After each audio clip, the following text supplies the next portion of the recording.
Shalom, Akim and Akwath. This is your brother Azariah. I want to start by giving all the praise, all the honor, and the glory to Yahawashi, by Hashem Yahawashi, Yahawah being the true name of the Most High God, and doing so in the name of the only begotten Son who the world knows as Jesus Christ.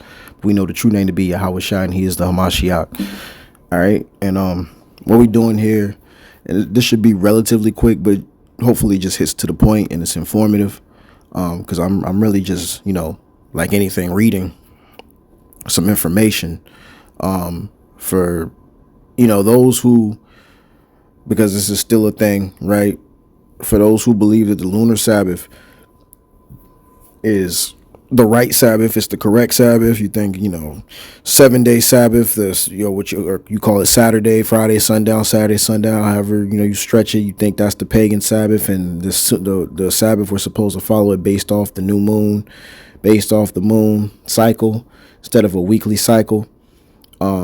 I got this actually, from the brother, Ratazan.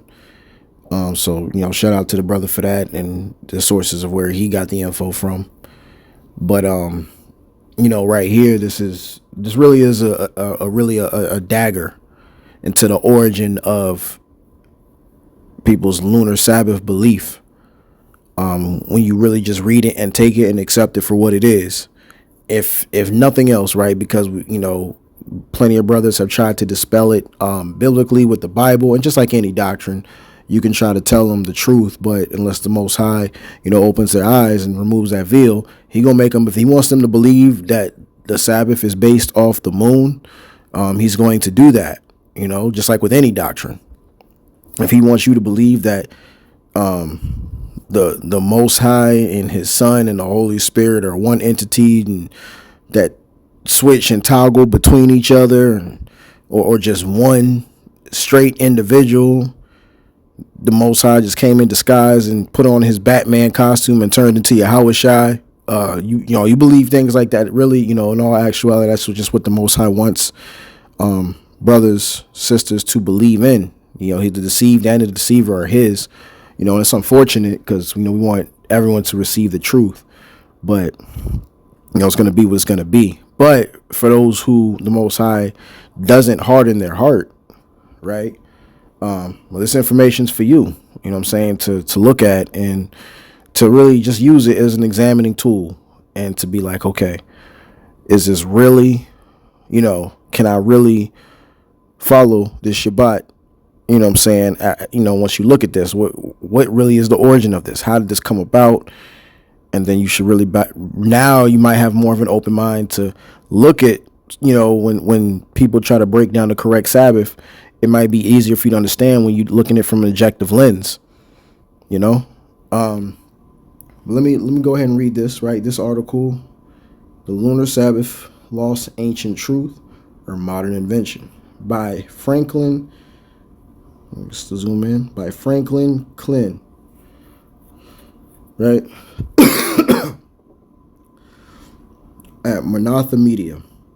All right, so I'm just going to read a couple of pieces, a couple of key points that kind of stood out. I'm not going to read, obviously, the whole entire article. This is like 18 pages, so we're not going to go through all 18 pages. But we're going to go through some kind of highlight material, a little bit of things that stand out, right? So this is around the 90s, right? It says on the night of June 10th, 1990, it's around the 90s. Leonard William Armstrong, the head of Tennessee White Knights of the Ku Klux Klan, all right, and Damian Pattern, a skinhead, drove to the West End Synagogue in Nashville. So, Tennessee, United States, and Armstrong fired several shots into the Jewish temple taken from the ancient summary. Now, this is the 90s, so of course they're talking about the Jewish temple with these. Now, the Jewish temple, and I'm going to have to edit that, forgive me, because, you don't want to say certain things, and, they try to get you taken down over here. So I got to make it clear, Salakia. But basically, when they're talking about this Jewish temple, you know who they're talking about. They're talking about these small hats out here, not the authentic of the people. right? That's what they're referring to, because in the 1990s, that's what we're dealing with, that have already taken over and you know masquerading as the people. All right, so longtime Christian, and let's go into skinhead real quick. Let's go into this skinhead, the definition real quick. Skinhead. A young man of a subculture characterized by closed, cropped hair and heavy boots, often perceived as aggressive. Now we're going to do an AI overview dive, right? Skinhead slang refers to members of a working class youth subculture originating in the 1960s. England, known for shaved heads, work boots, and sharp dress, but the term often carries negative connotations due to later association with racist white supremacist groups, though many original skinheads are anti-racist. Right? So, and then granted, in this case, and really we know for real, there are no Edomites that aren't. There aren't any Edomites that aren't. Okay, that's just one. And I specify Edomites. So that's just one piece. But then two, when we put the pieces together, even if we just dealt with this alone at the beginning, right? Leonard Williams Armstrong, head of the Tennessee White Knights of the Ku Klux Klan. Now we're gonna get right into Jonathan David Brown right now. Longtime Christian music producer, Jonathan David Brown was convicted August 20th of helping two men avoid prosecution for a 1990 drive-by shooting of a synagogue and of 2 counts of perjury to a federal grand jury. CCM update reported that Brown was convicted of helping Leonard William Armstrong and Damian Patton avoid prosecution for a drive-by shooting, which Armstrong and Patton later pleaded guilty. Right? Prosecutors said Brown helped paint a car used in the shooting from white to black, provide a new license plate and a disguise, and sent money to Patton, who was fleeing to California. Evidence confiscated from Brown's home included signed membership cards for the Ku Klux Klan and Aryan Nations, and a picture of Brown saluting a Nazi flag. All right, so we already see what he's on, and this is not surprising at all, right? It shouldn't be surprising to you. If you know and you've been in this walk and you understand how people like this move, it should not be surprising at all. It should be the norm at this point, right? And if you're just new coming in, learning stuff like this, well, hey, welcome to the real world.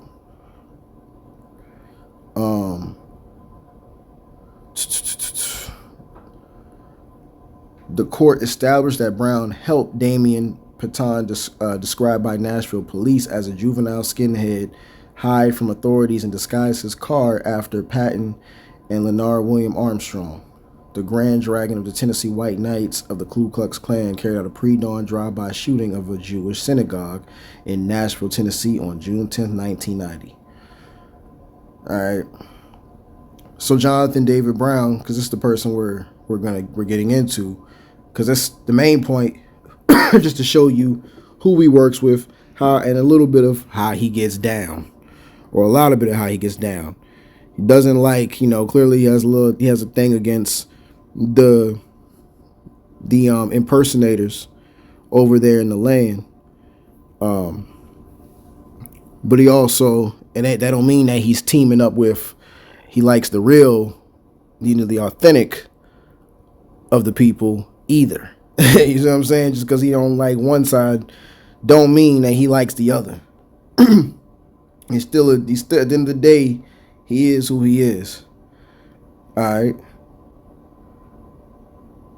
In 1992, Jonathan David Brown was sentenced to a 27-month federal prison term and fined $10,000 for accessory after the fact to a conspiracy to violate civil rights and for perjury. It was while in prison that Brown heard what he described as the still small voice that gave him a prophetic revelation. Was there a little voice that was calling him and giving him an understanding? Okay, so after his release, that's key, right? Just like any of these dudes, you got Joseph Smith, from the Mormons, right? Who wrote the Book of the Mormons, right? The book is based off that lunatic, Joseph Smith, claiming he's got revelations from the Most High, another Edomite, you know, going into a lot in there, where famously that book is known to actually say to have melanated skin is a curse. Okay, so you got that. You got people like Charles Russell, Fred the Jehovah's Witness, with his revelations. These people that started their own thing. So this is basically the same concept that we're getting here with this lunar Sabbath. Keep that in mind, y'all. Really, just objectively, like, keep this in mind. Not to try to be mean or to be smart about it, but let's call a spade, right? Just keep it 1,000. With the information that we're reading, So I'm gonna read that again. In 1992, Jonathan David Brown was sentenced to a 27-month federal prison term and fined $10,000 for accessory after the fact to a conspiracy to violate civil rights and for perjury. It was while in prison that Brown heard what he described as the still small voice that gave him a prophetic revelation. After his release from prison, Mr. Brown prepared the revelation, and in 1998, published Keeping Yahweh's Appointments, the original study promoting the belief that Yahweh ordained the observance of lunar Sabbaths. He states in his book, okay. So he had to prepare, mind you, Mr. Brown had to prepare this revelation in 1998. All right, got to organize it. We got you. I tell you that Yahweh's people, which we know this ain't the real. You're already you out back, because he don't even have the real name. His name is not Yahweh. So, but hey, there you go. That's what he believed it to be, right? But it's wrong. So he got his revelation from a God called Yahweh. Keep that in mind. This is not an Israelite. This is a guy, an Edomite, that deals with a God named Yahweh. And let me see. After his release from prison, Mr. Brown prepared the revelation, and in 1998 published Keeping Yahweh's Appointments, the original study promoting the belief that Yahweh ordained the observance of lunar Sabbaths. He states in his book, I tell you that Yahweh's people are destined to return to all of his natural laws, which were not added to merely atone for sin. It is my prophetic revelation. It is my prophetic revelation that this is part of what is referred to as the restitution of all things. Acts 3:21. It was becoming more apparent to me that the 7 days, apparent to you, right, to him, that the 7-day cycle of the week was not even in line with the pagan Julian calendar months. See, so that's where your arguments come from. A lot of people like to go to this Julian calendar when there was a time frame in which there was an 8-day cycle, which, again, these were these pagans actually trying to throw off the cycle, and they still based it off of the 7-day cycle. See, the thing about it is people like to associate that in the new calendar that we have together. But the thing about it is our people, when they always counted, it was always a 7-day cycle. That's thus saith the Lord. He gave us a weekly cycle. Because what do you have? Let's go real quick to the book of let's go to the book of Genesis, chapter 1. Right?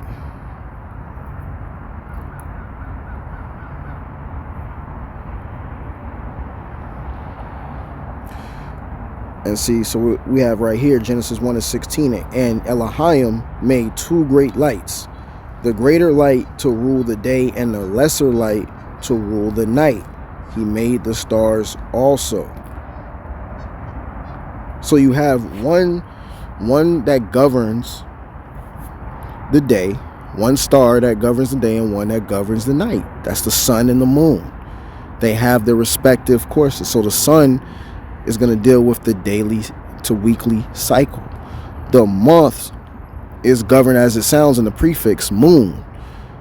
Moon deals with the months. That's the governed time of the night, and it deals with the months, as is stated in its prefix. It's pretty simple. All right, let's go back here though. And these are all right. This is a revelation that this guy has come up with, that he made. So again, it's no different for anyone, all of our people that are following Jehovah's Witness, or even following Mormonism, right? These are examples of this. You're following these Edomites that created these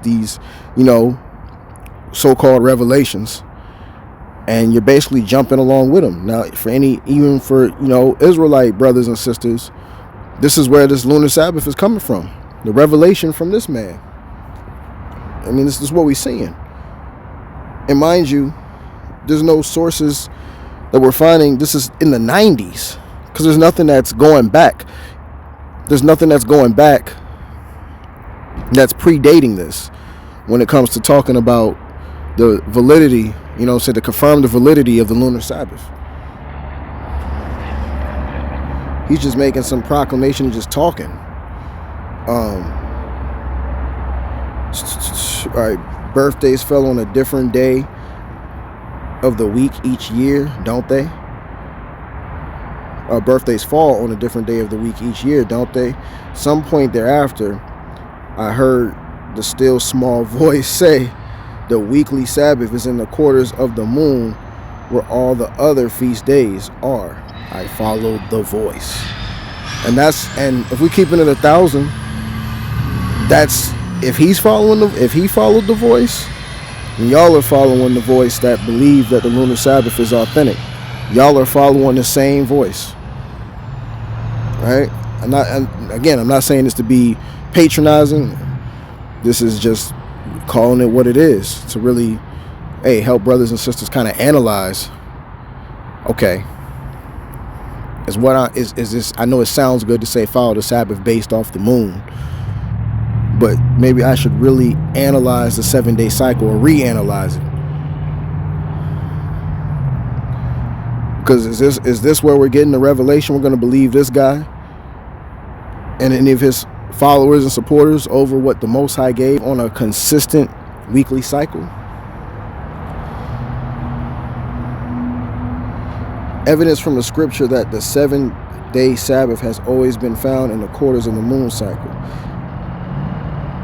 Now, let me go back and read this. An advertisement in the Hope of Israel's July-August 21st newsletter, the Being Voice, says the book contains, it has to be something that we look in. Evidence from the scripture that the 7th-day Sabbath has always been found in the quarters of the moon cycle. Evidence from the Dead Sea Scrolls proving ancient Hebrews counted Sabbaths in the quarter moons. Evidence from the history that our current 7-day cycle began at the very earliest 515 BC and spread to Western Europe just prior to what they call Yeshua's birth. And which is crazy, because the 7-day cycle was well prior. All Yahawashi did was follow the 7th-day cycle that was already in place. Nothing changed. He didn't correct any Pharisees on the Sabbath they were keeping. If that was a Babylonian Sabbath, it never changed. We have no record that validates any proof of this. This guy's just talking. It's the same arguments, really.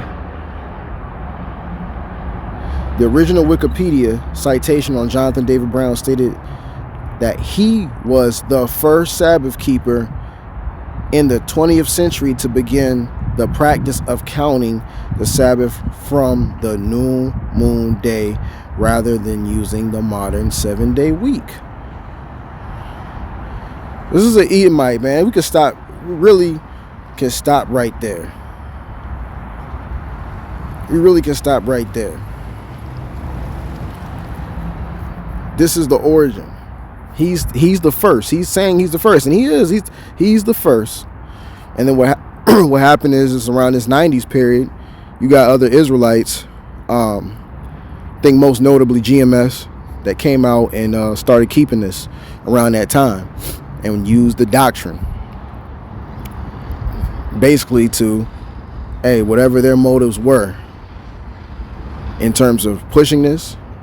I have a brother that used to be in GMS, and a lot of times, listen, a lot of times it's more convenient. I'm gonna just say it like this: it can be more convenient to where you can still do the things that you want to do on the weekends, quote unquote, right, on these other days. Now, I'm not saying that brothers is on this now or whatever the case. I don't know, but I'm gonna just put it like in the open, in the general aspect. It's more convenient to where brothers can do things that they would prefer to do, right, and then not have to fall on a particular day. That makes sense. You not have to fall on a particular day. You can still kind of do the things that you may even need, but especially just want to do. Things can be kind of convenient for you when you want to do certain things on certain days, and you haven't really escaped certain aspects of the Babylonian culture, right, that follows. I hope I make that as clear as I can make it. But yeah, so this right here, this is going basically choosing David Brown's concepts of the voice that he heard, the revelation, that quote unquote revelation that he got, versus what the Most High commanded. Let's go, just like anybody's.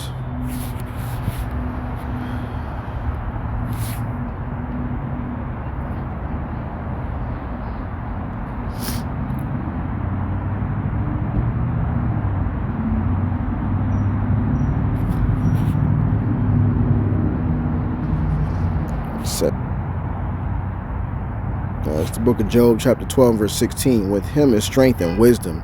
The deceived and the deceiver are his. All right.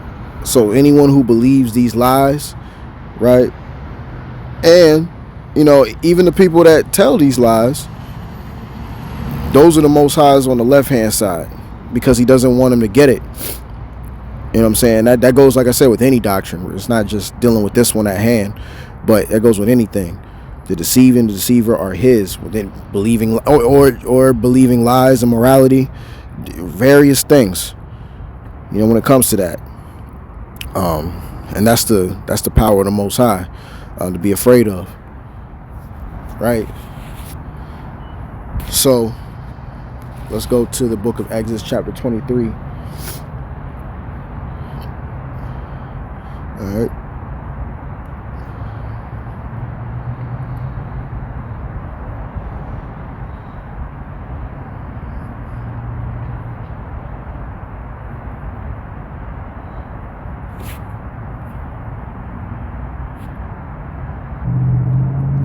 Verse 12, Exodus 23 and 12.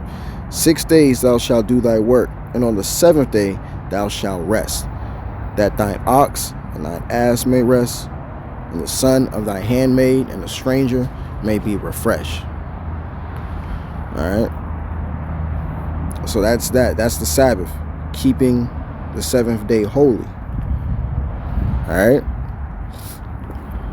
Shouldn't be doing any of the work on the Shabbat days. Of course, we're in the land of our captivity. We have to definitely explain that because of where we are. But at the same time here, the intention should be to not do the work, not buy, not sell. Now, if you're doing the work of the Lord, that's one thing, right? We see examples of that. Yahawashi and his disciples went and taught on the Sabbath day. The Jews would talk and preach and wrestle amongst themselves with the scriptures on the Sabbath day in the synagogues. So there's variety of it, but as far as your typical buy day, work days, sell things that you would normally do, any trade, your own businesses. If those are things that you have control that you can avoid, you avoid them. If it's not a necessity, if it's not an absolute need that you has to be taken care of, and we try to deal with those things ahead of time, but we do know situations arise. So in which case, we must deal with those ahead of time, and do our best in our heart, because the Most High sees our hearts, the good and the bad, and keep the Sabbath day holy. But I just, again, brought this information. I hope this was edifying for brothers and sisters, and just use this to objectively, we'll go more. The more information I get, Yahweh willing, will share that if he says the same. But make sure we objectively look at this for what it is. Again, I don't try to patronize anybody that keeps the lunar Sabbath, but just try to help brothers and sisters in the aspect of truth. Really examine your doctrine. If that goes for anything, but really examine it, and really, hey, look, did the Most High say a 7-day cycle in which the Sabbath literally means week? The seventh day, it's a consecutive, right? Did the Most High set it up to be that way? And if he did, shouldn't I follow it? Isn't Hamashiach Yahawashi's yoke easy? Is he going to make it hard to be having to count and go through, the week, the Sabbath is going to fall on this day this week, and then it's on this? It's never changed. It's always been the same cycle. And with the lunar Sabbath, that's how you get a lot of confusion into, this month it's this day, and then the next week it's this, next month it's this day, because it's always determined based on when the new moon falls according to that doctrine. But we never see any indication of that. So these are things we just really got to analyze, and just to be honest with ourselves, especially in these last days. So yeah, I hope this is edifying and can be of some help to at least plant a seed to get brothers and sisters, true believers, on the right Sabbath that the Most High ordained. And with that, I want to give all praise, honor, and glory to Yahweh, by Hashem Yahawashi. Peace and blessings to the hopeful elect that are scattered throughout the four corners of the earth, that are learning and or teaching this gospel in truth and sincerity. Till next time, Yahweh willing, Shalom.